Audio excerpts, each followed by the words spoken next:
So far, we've spoken a lot about arbitration, and in this video, we'll be taking a look at what are the steps involved in the arbitration proceedings. We'll also take a look at the essentials of a valid arbitration agreement.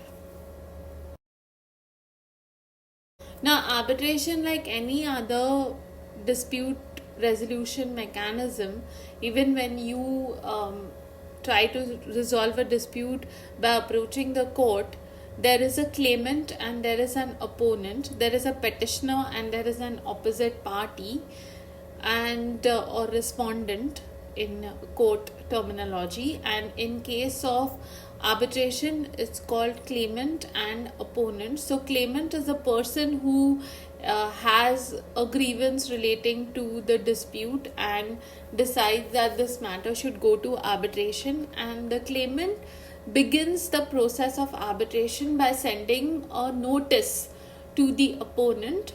And now this is a written notice, and it mentions what is the matter of dispute or the issue which is the subject matter of the dispute, and the opposing party, the opponent, will have the opportunity to respond within a specific period of time. And also, in order that arbitration can proceed, you need an arbitrator or a panel of arbitrators who need to be selected, and we've already discussed that in one of our earlier videos. And or if you are approaching an arbitral tribunal, then that will have its own structure and panel of arbitrators. So the parties are not really involved in deciding who the arbitrator is if they approach an arbitral tribunal.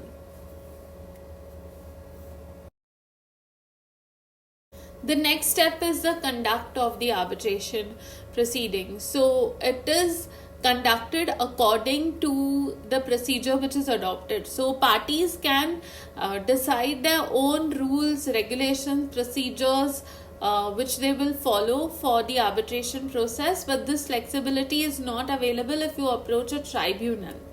If you're doing the arbitration independently, then you can decide these things.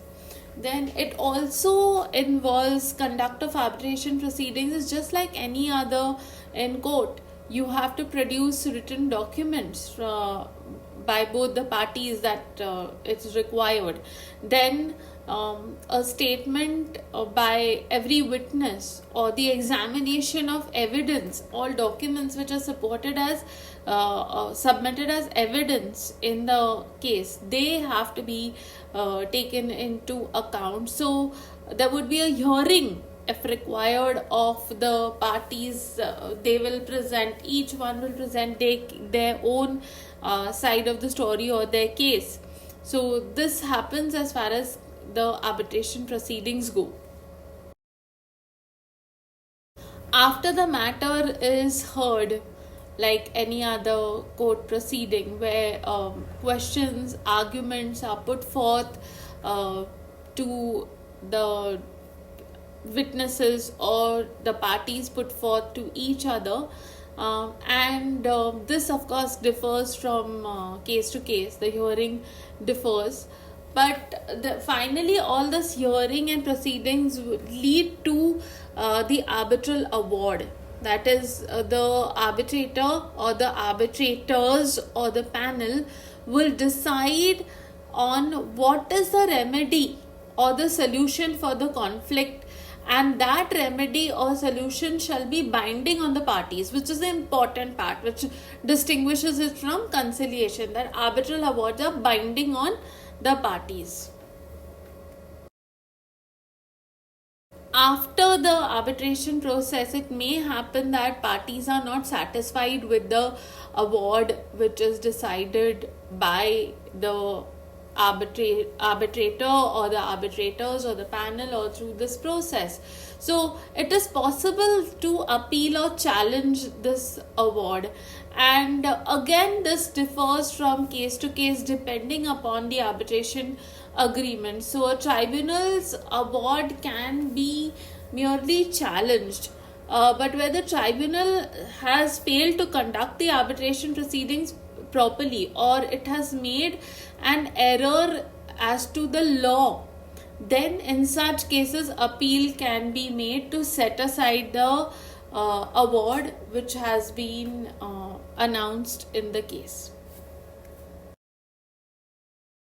Now, what are the essentials of a valid arbitration agreement? Is to begin with, there must be an agreement. The parties which are consenting to arbitration should agree that the matter should be put to arbitration. This agreement must be in writing, and the subject matter this of the arbitration agreement should be a dispute, which may be an already existing dispute or a future dispute. And the mention of the arbitrator's name is not necessary when this arbitration agreement is entered into by the parties. They need not mention it, and they should have the intention to have the dispute decided by the arbitrator. So that seriousness should be there, and the arbitration agreement must meet all the essentials of a valid contract, which we have already done in the Indian Contract Act. And please refer to the video on the essentials of a valid contract if you have forgotten those. So thank you for listening, and do tune in to the next video on powers and duties of arbitrators. And don't forget to hit the like button if you like the content in this video. I have tried to break down the syllabus of business regulatory framework, mercantile law of third year BCom of Savitribai Phule Pune University into very easily manageable sections, so that students find it easy to quickly refer to any topic. That's why there is a series of videos, and I've tried to keep the size of the video or the tutorial also manageable for the student. Thank you.